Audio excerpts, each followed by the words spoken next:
Walmart Plus members save on meeting up with friends.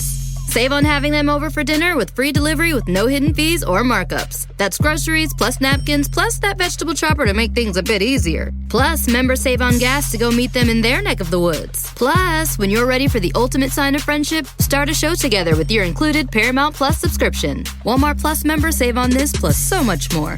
Start a 30-day free trial at walmartplus.com. Paramount Plus Essential Plan only. Separate registration required. See Walmart Plus terms and conditions.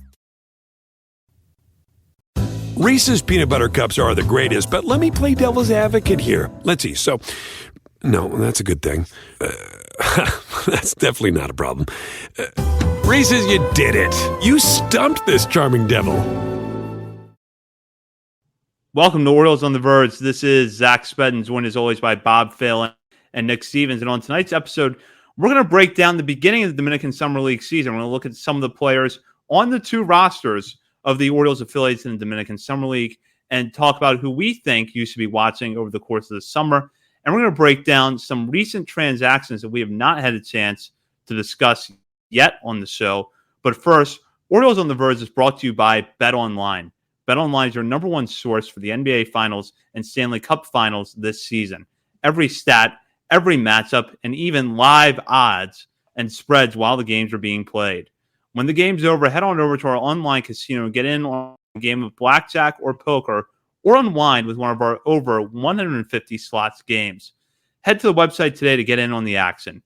Use the promo code BELIEVE, BLEAV, for your 50% welcome bonus on your first deposit. Bet online. The game starts here. The Dominican Summer League action is getting underway this week. Now, both Orioles affiliates were postponed on Monday, so they have not begun play yet. Nonetheless, the Orioles coming off another solid international free agent class come into the season with some interesting prospects down the Dominican Summer League. We have a mixture of players making their professional debuts, and there are some guys that are coming back from last year that might have a better run in their second summer of pro ball. I'm going to start with Nick here because I know that this is one of Nick's favorite times of the year. He reminded us of that last week when Ben Adler's article recapping the Orioles international free agent class dropped over at Baseball America. And we've had Ben on the show before. He's probably one of the smartest people covering the game right now. Nick, what has you so excited about the start of the Dominican Summer League season? There's so many guys that just look intriguing. I mean, it's just the fact that the Orioles are now so much more active in this market, and we're seeing these guys. Obviously, Samuel Basallo is a unique prospect, one of the top prospects in the game. There's not going to be a Samuel Basallo in every class, but like there are a lot of these guys that are coming up that we are talking about as some of the more intriguing prospects in full season ball now that were signed internationally, and they weren't even the big money guys. Yeah, Basallo was, but I mean, Luis De Leon, we just talked about, he signed for what, $10,000, $20,000. A lot of Freddie Bencosme only signed for a couple $1,000s. He's a top 30 prospect in this organization. Like there's a lot of the top 30 prospects in the system did not sign for a lot of money because you like to highlight the Orioles domestic scouting process and the guys that they acquire in the amateur draft. But I don't think the international scouts get enough credit for the guys that they're identifying. It's fun. It's just we don't only get the box scores for the next year or two, but it's fun to follow these guys and try to pick and choose like who looks interesting based on the random Instagram clips we get, but who we think is going to be interesting, who ends up panning out, who doesn't, and who to be excited for when they reach the FCL and eventually Delmarva. Look at the beginning of this year, how much we hyped up, how excited we were to watch Delmarva because that roster is loaded with previous international signings, and that pipeline just continues to grow and grow. Yeah, and it's just cool to be able to see the whole process from when they're signed. We get excited. We watch the box scores when they're in the DSL and the FCL, and then you see them when they hit full season ball, and we're able to watch them on MILB TV from there and actually see at least most of the development as they grow into the players they're going to be. And yeah, I'm looking at my own just personal top 50. I have 9 international signings in my top 30 and 14 in the top 50. And I think that's just going to continue to grow and grow. And yeah, it's just fun to to start seeing, oh, wow, this guy went 3 for 5 today. I don't know. Even just to be able to have another box score to look at on the daily and just say, to see what's going on and track. It's a lot of fun. I wish we had video. I know we probably never will, especially in the DSL, maybe one day in the FCL, but yeah, it's really cool. This is the first shot we'll get to see of the future top prospects in our system. And yeah, let's go. With the Dominican Summer League, I know this is something we've talked about a lot on the show, but I think it's worth repeating for any new listeners or any listeners that maybe have tuned this out over the last year or so. You're going to see a lot of weird things in the stat line in the Dominican Summer League. Part of it is because it's only half a season, roughly, probably even a little bit less than that. But you're also talking about players who are 16, 17, 18 years old in a lot of cases. So pitchers are probably going to walk a lot of guys. Hitters aren't going to hit a lot of home runs. Now, with that in mind, what are the stats the two of you look at to assess, both for hitters and pitchers, how they're performing down the DSL? Power. It's all power. No, yeah, not for these kids. You don't really see much power unless your name's Joshua Lorenzo, which hope he gets healthy and back in the FCL this year, and Delmarva later in the year. It's walk rate, strikeout rate, just even like batting average versus BABIP to me is kind of interesting. Like if the BABIP's average, what are they doing getting on base? It's a short season in the DSL, so really I want to see who's not striking out and who's able to work walks already in their young career. And honestly, it's more strikeout rate for me than walk rate at this lower level. Yeah, for the hitters, don't strike out too much because that's usually is a sign that it's more difficult to correct. WRC plus is a stat that I love, regardless of the level you're at. And really, with pitchers, even if the walk rate is high for these guys, that's okay. I'm not too concerned with the walk rate unless, it's something outrageous. But even if a guy's walking like 16, 17% of batters, I'm not too concerned, especially if it's a guy that we know what their stuff is. Like we have velo on them. We know the pitches that they throw.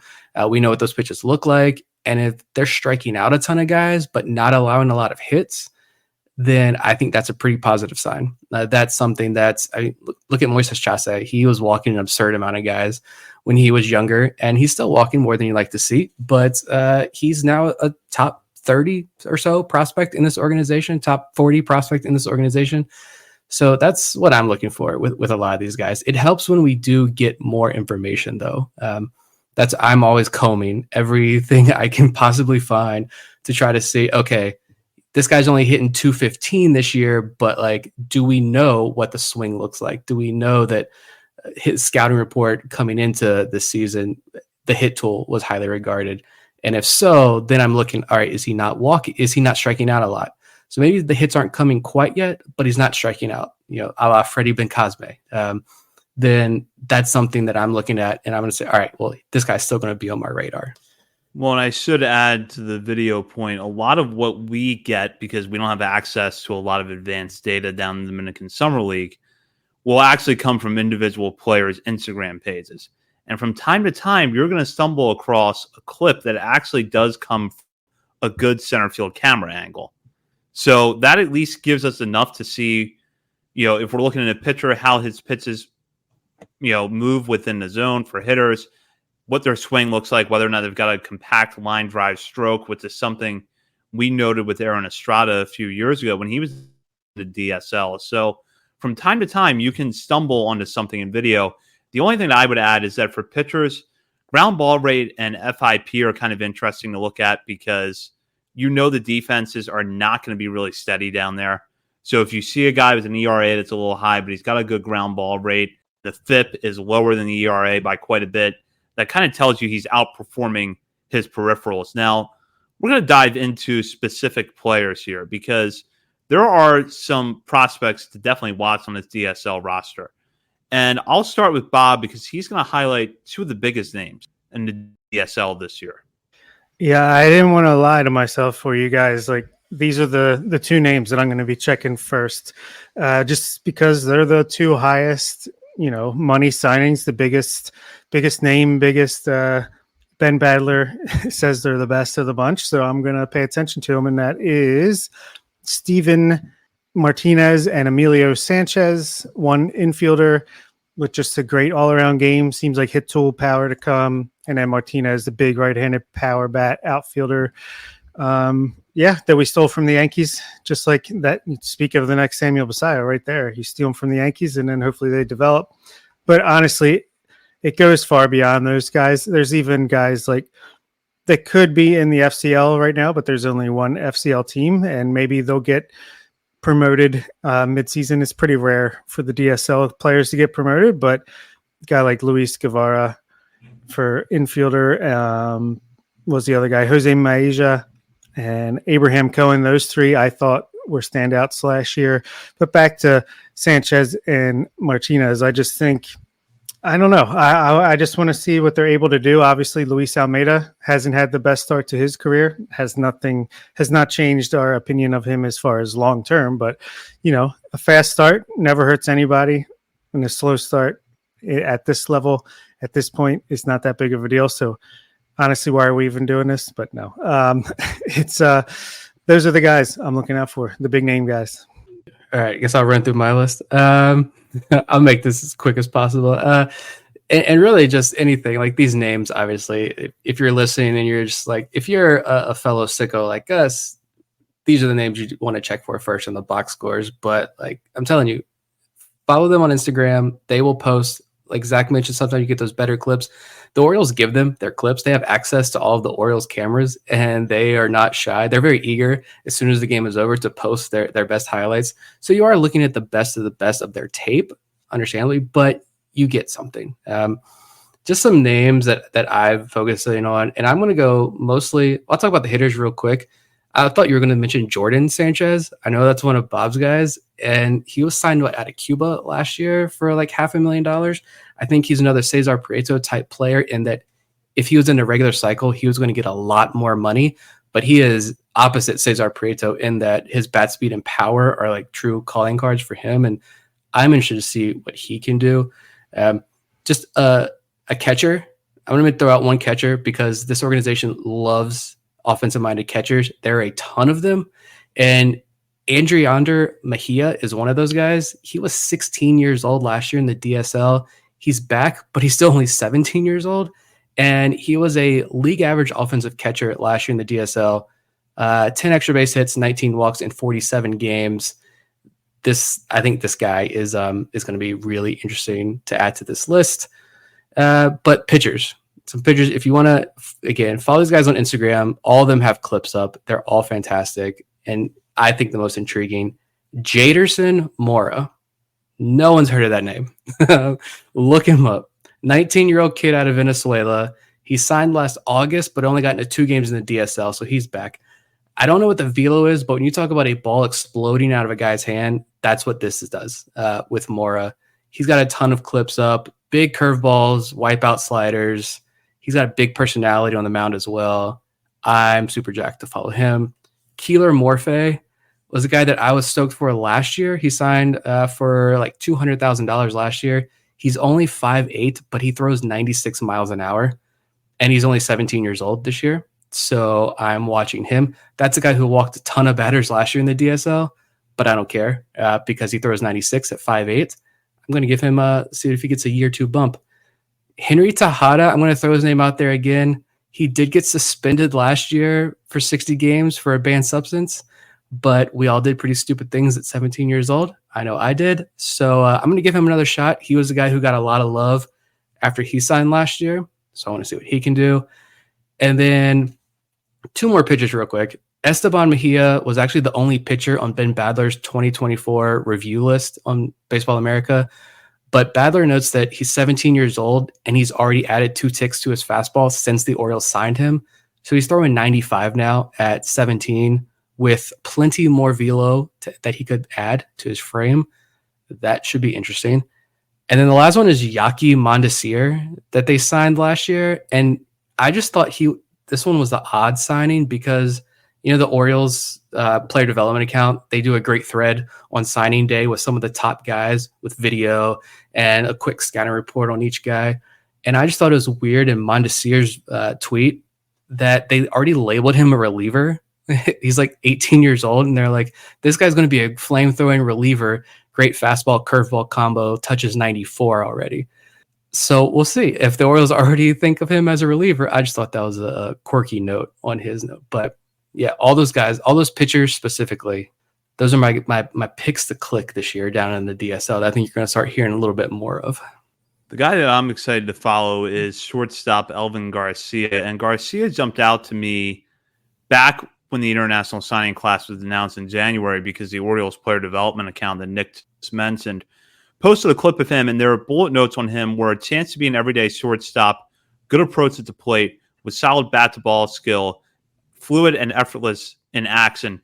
He reminds me physically, and I'm not going to say he's a player, but he reminds me physically of Frederick Ben-Cosme. But you look at him at shortstop, he looks like he's got a good feel for the position for someone his age. And I like the fact that the Orioles stockpile these kind of prospects. Switch hitting, young, athletic, up-the-middle players who have good bat-to-ball skills, good eye at the plate, good strike zone judgment, because even if only 1 or 2 out of every 5 works out, that's a good player to have in your organization. That could be a long-term big leaguer. It could be good organizational depth year in, year out. Could be, a good bench piece, whatever it is. I generally like targeting those kind of players. And then you look at Ben Badler's write-up of Garcia, and it echoed some of those things. And it noted, he noted in his report that he has good barrel awareness from both sides of the plate, a line drive hitter with gap power. So again, talking about someone as young as Garcia is, there's a chance for him to fill out and hit for more power. Not that I expect to see that this year, but the foundation of a really good player is there, and I'm curious to see what he does this season. Yeah, great shout. Jamon Noel, another guy similar, seems like could be a really good young infielder. I mean, it's just crazy how many solid players can come through here, and you just never know. I guarantee there's going to be a guy who we don't mention or who we barely even thought of that all of a sudden we're like, whoa, what's going on here? These numbers are interesting. And then we'll have to either get reports from Ben Badler or someone else that covers this stuff, or maybe we'll talk to Kobe Perez down the line and see what he has to say. But yeah, it's a lot of fun. No doubt about it. Well, Elvin Garcia, I was going to say, he reminds me of, like, in the descriptions about him, it's a lot of like Leandro Arias type players. It's like, they're not the biggest guys. They're actually like smaller stature guys, but they're switch hitting shortstops who all the reports that you find are like, there's sneaky power in there. But like, if they fill out physically like we think they will and project as we think they will, obviously there's a long way to go between who they are now and where they could be. But if we project them out, these are all guys who could be like 15, 20 home run guys at the major league level. These are what guys like Ben Ballard and experts are saying. It's funny that the Orioles seem to found their type with the infielders, at least on the international market. It's a very good point. And you did mention that I love Jordan Sanchez. I've never even seen him play. I've been intrigued ever since they signed him for $500,000 so late, and we haven't seen him yet. And I think he'll probably be in the DSL this year, because listening to Ben Badler's podcast, it seems like it works out better for the players their first full year for tax purposes, that they stay in the Dominican for that first year. So that's probably why he's already 19 and he'll be down there in the DSL. But very curious. Jewelry isn't a gift you give just once. It's a way to remind your loved one of a beautiful moment every time they see it. Blue Nile can help you find the gift that says how you feel and says it beautifully, with expert guidance and a wide assortment of jewelry of the highest quality at the best price. Go to BlueNile.com and experience the convenience of shopping Blue Nile, the original online jeweler since 1999. That's BlueNile.com to find the perfect jewelry gift for any occasion. BlueNile.com.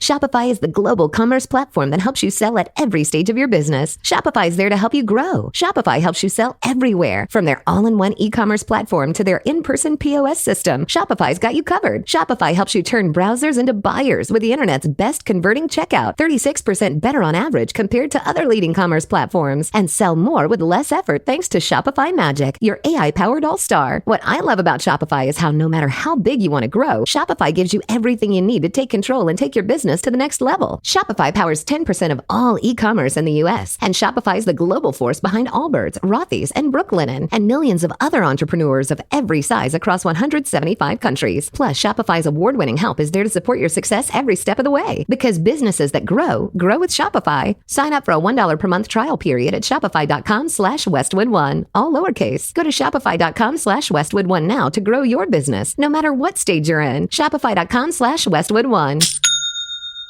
Listen up, people. Over the years, I've learned how important hydration is in my workouts and everyday life. It's the key to helping my body move, recover, and just have a good time when I'm exercising and staying active. Things go even better when I'm well hydrated before I even start moving. Noon Hydration doesn't want you to wait to hydrate. They want you to start hydrated. Noon Sport Hydration tablets hydrate better than water alone. Just drop them in your water, dissolve, and enjoy. They contain 5 essential electrolytes and come in crisp and refreshing flavors like strawberry lemonade, lemon lime, and many more. They also have non-GMO vegan and gluten-free ingredients and only 1 gram of sugar. Noon hydrates you so you can do more, go further, and recover faster. And that means you can have a heck of a lot more fun. Since hydrated humans have the most fun, head over to shop now on noonlife.com and pick some up today so you're ready for anything, because anything can happen after noon.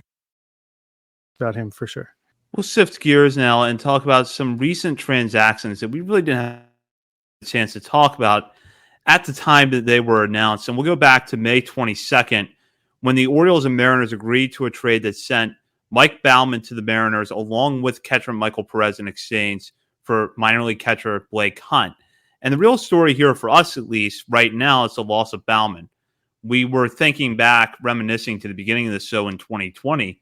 Baumann at that point, I believe, was a top 10 prospect for us in the system.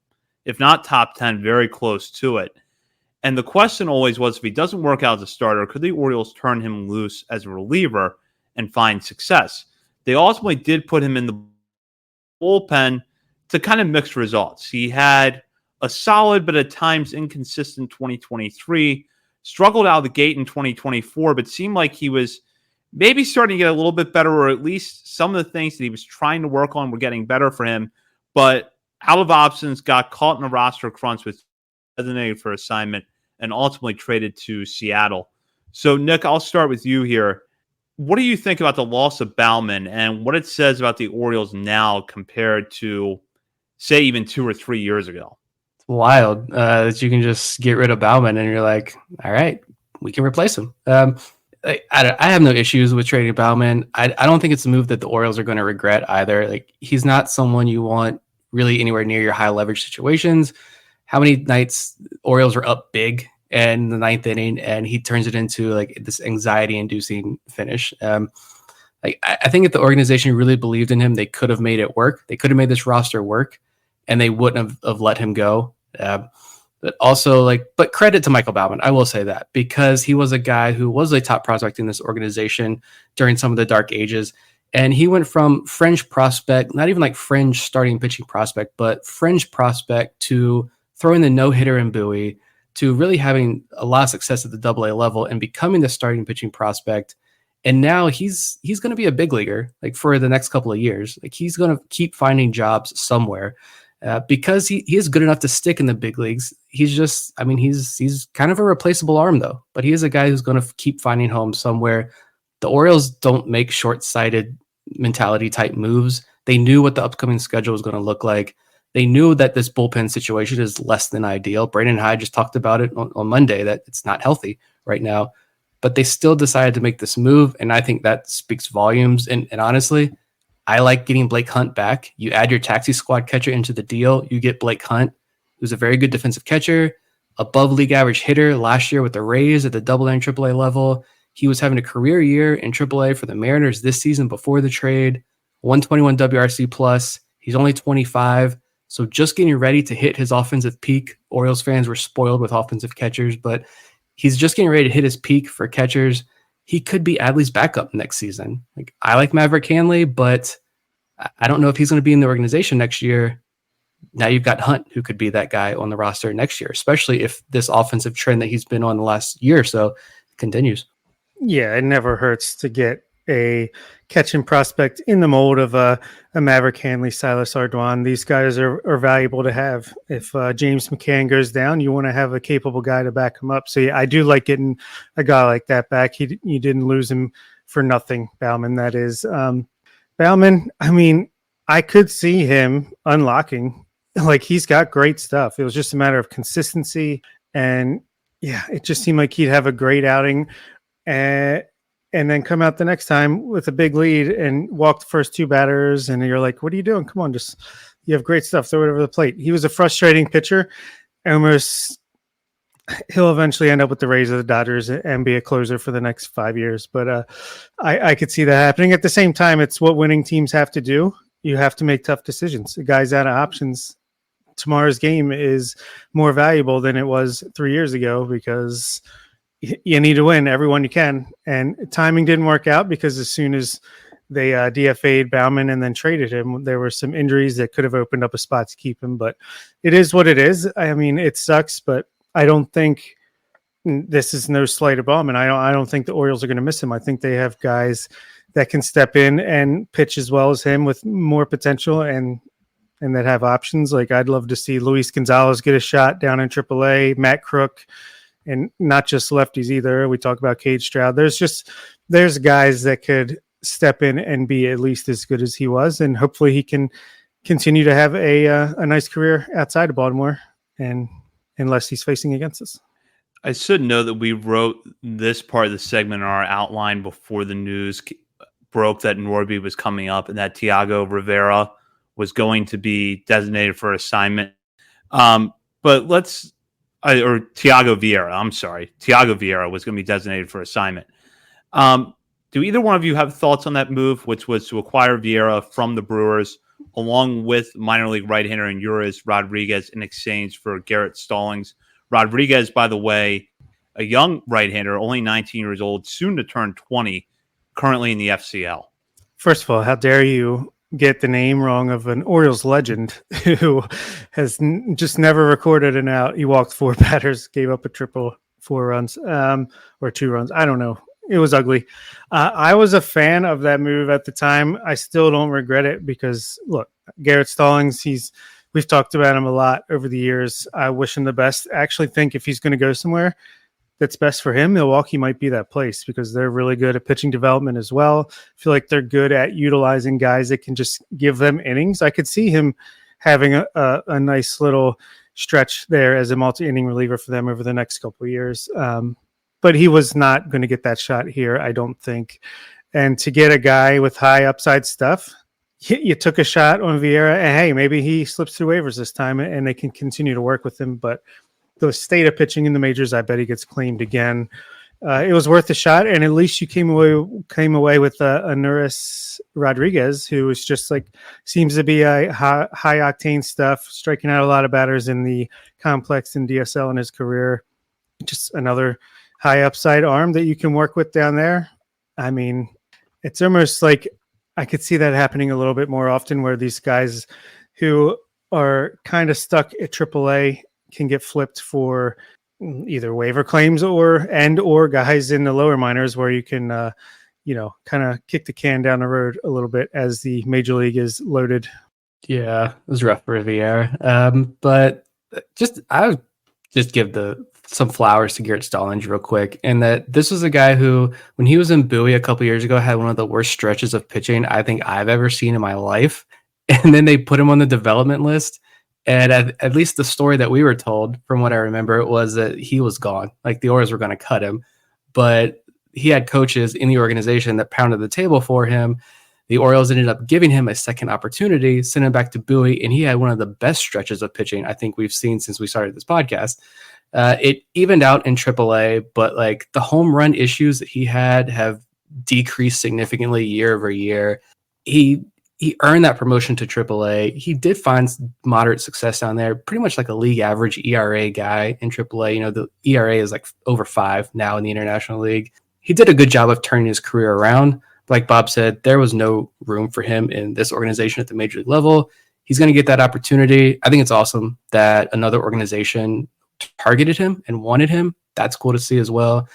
And, you know, maybe the Rodriguez kid is somebody who the Orioles scouted when he was an international free agent. I know, go back to the minor league Rule 5 draft, they took Nelvis Ochoa from the Rockies. And I think it came out after the draft that Kobe Perez had scouted him when he was an international free agent. Now the Orioles got the opportunity to bring him into the organization.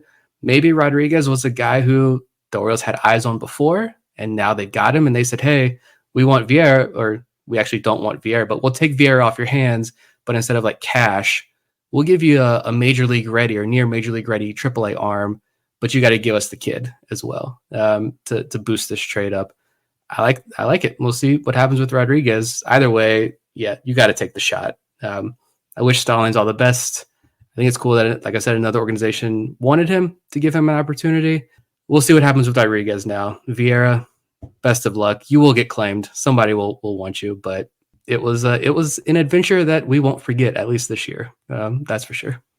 Definitely not. And with that, we'll go into our final segment of the episode, which is where we like to shout out players outside the top 30 portion of our top 50 list for something they've done recently, whether it's been a good game, a good week, or maybe there's just something in their stat line that we want to note. And I'm going to start with Bob this week. Yeah. Speaking of just guys coming out of nowhere, Ellis Cuevas, I want to shout out. He is it says first base, third base, outfielder. I think basically he's a hitter. He's 19 years old. We've known about him. We've watched him, his stat line coming up. He got over 200 plate appearances in the DSL last year, batted .305 with a OPS of 855, a 128 WRC plus. Got the bump up to the FCL this year and has just improved on his numbers in every way in his first 63 plate appearances. Walk rate is up 2%, up to 12.7%. Strikeout rate is down 3% to 15.9%. Isolated power is up. He's batting .327 with an OPS approaching 1,000. You have to think that he's going to get a shot at full season Delmarva at some point relatively soon, if not by the end or when FCL season is over. So just wanted to give him a shout out as a guy that, you know, maybe he's a guy that can continue this success into full season ball, and he's still very young, and we'll see what happens. We know the Orioles don't have many first base prospects. Maybe he could be one. And on the pitching side, I want to go with Blake Money, who his numbers haven't been the best, his raw numbers, but if you look at his FIP and his xFIP, seems like he's been a little bit unlucky. His ERA is down to 4.38 after a great outing. This last time out, 5.1 scoreless innings. Well, 1 unearned run on 1 hit, no walks, struck out 6 in that game, lowered his ERA to 4.38, but his xFIP is 3.35. His FIP is 3.63. We know the Orioles like him because he pitched opening day for the Shorebirds as a starter when he was expected to be just a reliever. So just wanted to shout him out as a guy who has not walked many batters, only 6.7% this year while striking out 27%. So just another year of the pitcher, another arm to keep an eye on. I could see him like Bradley Bramer. Like I mentioned him last week. He was like meh numbers in Delmarva. And then now he's a pretty solid reliever for Aberdeen. So maybe that's Money's path. I'm going to go down to the FCL again this week. Talking about the DSL earlier. Why not keep talking about the younger guys? Miguel Rodriguez. Let's talk about another offensive-minded catcher in this organization. He went 10 for 16 last week with a double and a home run, a 1542 OPS. On the year, he's hitting .321 with a 400 on-base percentage. He has 7 walks with just 11 strikeouts in 19 games. Last year in the DSL, he hit .323 and had 24 walks to just 13 strikeouts. Catchers galore in this organization. I wouldn't be shocked if he's in Delmarva later this year, even though he's still only 18. And then we're going Jesus Palacios. right-handed pitcher down the FCL. Not very often we get to talk about FCL pitchers. Palacios, he actually this morning, Monday, when we're recording this, Monday morning, he pitched 4 shutout innings and gave up just 1 hit, struck out 10 with no walks and no runs allowed. He was a DSL All-Star last year, and now in the FCL, he's got a 1.23 ERA, 24 strikeouts in 14 innings, 0.63 batting average against, and a 0.75 whip. He's 19 years old, and I'm watching that box score pretty closely until he gets to Delmarva when we can finally get eyes on him. I think he'll be in Delmarva by the weekend is where I'm thinking, but great calls there. And hold on one second. What was I going to say? Yeah, Miguel Rodriguez. I know I tweeted out he had back-to-back for 4 games. I think I was actually wrong because I forgot about a game sandwiched in the middle where he went 2 for 4. A little bum. He went 10 for 12 in a 3-game stretch. Pretty crazy. Look at my players now. I'll start off with my hitter, who is Douglas Hodo. Hodo, I feel like, has kind of occupied the same spot in the system as Dante Williams, where he doesn't hit well enough necessarily to get everyday bats, but he plays a fantastic center field, and he runs really well. All of a sudden, lately, the bat is starting to tick up a little bit. You look over his last 12 games, he's 11 for 36 at the plate, which is good for a 306 batting average. In that span, has posted an 863 OPS with 7 walks to 13 strikeouts. Now, a little backstory here. I was actually planning to shout out Hodo last week, but then Aaron Estrada had a good game against Carolina, and Estrada was not in our final segment, so I swapped the 2 out, put Estrada in, took Hodo out. Well, lo and behold, Hodo goes out on May 27th and goes 2 for 3 in a game against Hudson Valley, continues what has been a good run for him. So happy to see the bat picking up for Hodo at this point. And then for my pitcher, I'm going to stick with the Ironbirds and shout out Yaki Rivera, who bounced back from back-to-back kind of rough outings to deliver a really solid performance on Sunday, going 2 1/3 innings scoreless, not giving up a hit, no walks to 2 strikeouts. Rivera, for me, is one of the more interesting young arms in the Orioles system because he is strictly a reliever. The Orioles, I don't think, see him as anything more than that. And at times, the results have been inconsistent, but the stuff is good. And you look over the last 2 years, he has generally been successful at every level he has pitched in. He was flat out dominant at points at Delmarva last year, went to Aberdeen and put up good numbers despite some walk issues in the second half of the 2023 season. And then it's back there to start this year. As a reminder, Rivera is only 20 years old. He's not going to turn 21 until July. So I think this is a guy that still has a lot of room for development left, even if he is a strict reliever prospect, because he's got good stuff. He's young, and he can be flat out dominant at times. So good to see him bounce back from a couple of rough outings. Hodo started the year in the development list, so good to see him pick up with the bat, because when the Orioles drafted him, he was like a defensive-minded center fielder. So good to see him get some offense. And yeah, Yaki Rivera, that's been my guy for a long time. This guy's got a bulldog mentality out there in the mound, even though he's like 150 pounds soaking wet. I love that he's having so much success in high A already at a young age. That does it for this episode of Orioles on the Verge. We will be back next week. In the meantime, you can check us out on our many social media channels, including Facebook, Instagram, Threads, X, TikTok, and YouTube. We're also over at Substack, OriolesOnTheVerge.substack.com. And as a reminder, if you've not signed up for our Patreon community yet, this should be the week that you do so, because we in fact have already dropped our updated top 50 prospect list. So you're not going to want to miss that. As a reminder for patrons, you get an updated top 50 prospect list every month from us. In addition, at the $5 and $10 levels of a paid membership, you get bonus daily coverage throughout the week between episodes breaking down all things Orioles minor leagues. We'll be back next week, unless you're a patron, in which case you've got a bonus episode hanging out for you already. For Bob Phelan and Nick Stevens, this is Zach Spedden. You've been listening to Orioles on the Verge, presented by Bet Online and part of the Believe Podcast Network.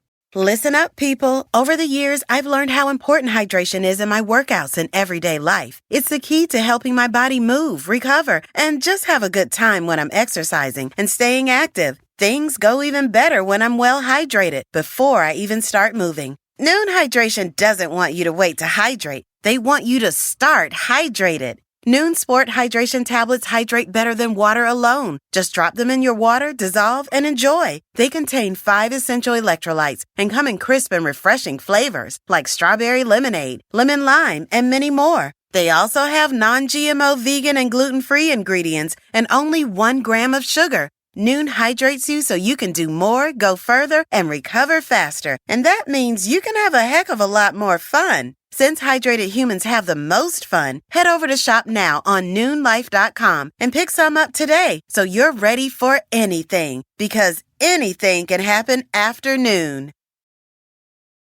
'Tis the season for summer road trip adventures. And Firestone Complete Auto Care's Epic Savings Event with up to $100 off select services from June 6th to the 9th. Limited time offer, conditions apply. Go to FirestoneComplete.com for details.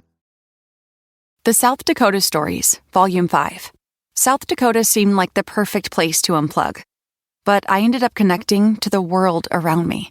A world where each sunset was painted, where I felt adventure's pulse with every step, and where cold water trickling, pine swaying, and grunting bison became my favorite soundtracks. I just wish I didn't have to leave. There's so much South Dakota, so little time. Whether you're a morning person or a bedtime procrastinator, everyone deserves a mattress that works for their style. And you'll find the best mattress for you at Ashley. The new Temper-Adapt collection at Ashley brings you one-of-a-kind body-conforming technology, making every sleep tailored to be your best. The collection also features cool-to-the-touch covers and motion absorption to help minimize sleep disruptions from partners, pets, or kids. Shop the all-new Temper-Adapt collection at Ashley, in-store or online at ashley.com. Ashley, for the love of home.